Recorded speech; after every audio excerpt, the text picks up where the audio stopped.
Desde la destrucción de la religión indígena hasta la noche triste. Bueno, sean bienvenidos todos, estos son los top 10 momentos más trágicos de la conquista. Número 10. La destrucción de la religión indígena. Cuando los españoles llegaron a México, se encontraron con una civilización que tenía una religión muy diferente de la cristiana.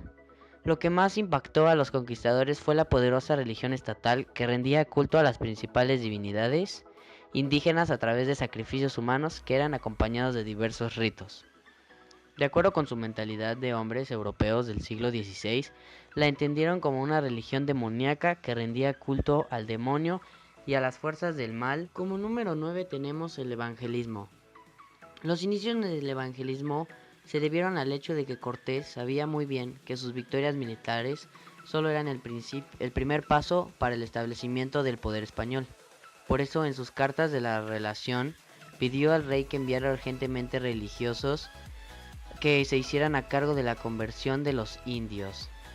Millones de indígenas tenían que ser adoctrinados en el catolicismo por la monarquía hispánica. Número 8. Resumen de la batalla de Otumba. La batalla tuvo lugar el 8 de julio de 1520 en los llanos de Otumba, México, enfrentándose a fuerzas españolas comandadas por Hernán Cortés y mexicas encabezadas por Cuauhtémoc. La victoria de los españoles fue decisiva para la conquista de México por el Imperio Español. La batalla de Otumba fue la última oportunidad del Imperio Azteca para terminar con los hombres de Hernán Cortés. Desafortunadamente los mexicas fracasaron en el asedio al palacio de Axayacatl, y en la noche triste 500 españoles cansados, desnutridos, malheridos y sin cañones se enfrentaban al ejército de la Triple Alianza, Tenochtitlan, Texcoco y Tlacopan. Probablemente unos 40,000 combatientes. Número 7, que sería la captura de Moctezuma. El 14 de noviembre de 1519, una vez que Hernán Cortés y su ejército entraron a la Ciudad de México Tenochtitlan, se alojan en el palacio de Axayacatl.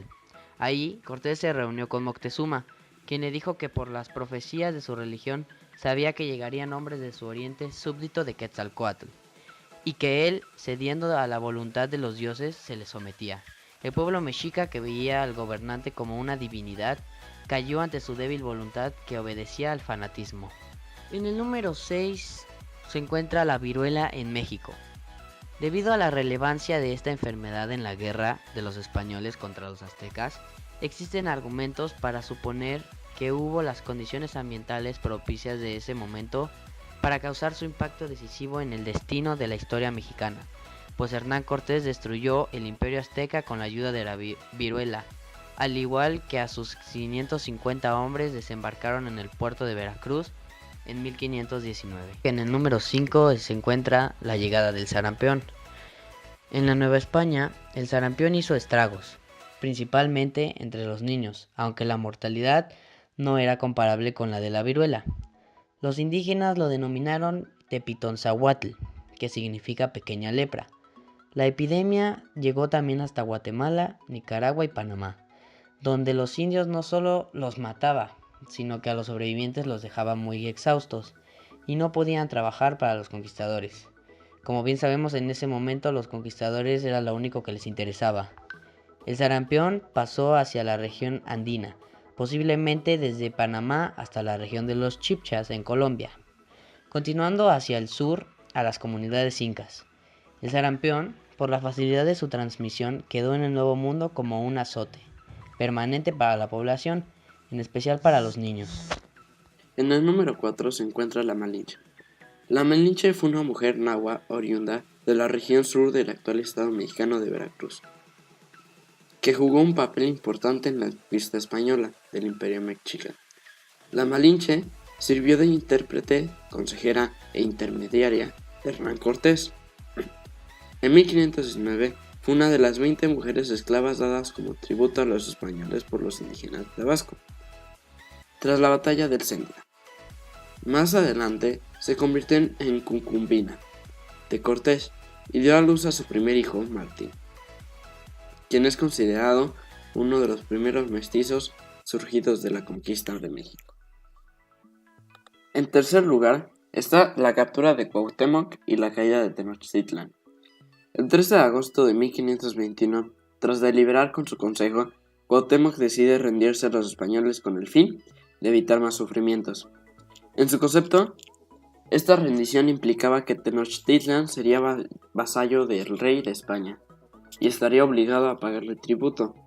No podía imaginar que lo que estaba por suceder era la desaparición del mundo en la que su pueblo había alcanzado un poder y esplendor sin parangón en estas tierras.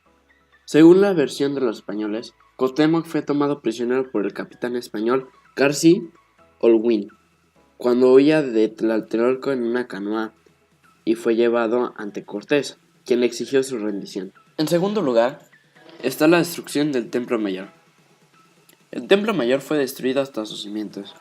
Aunque se conservan partes de las etapas anteriores, esto era inevitable, pues simbólicamente el Templo Mayor equivalía al centro de la cosmovisión mexica.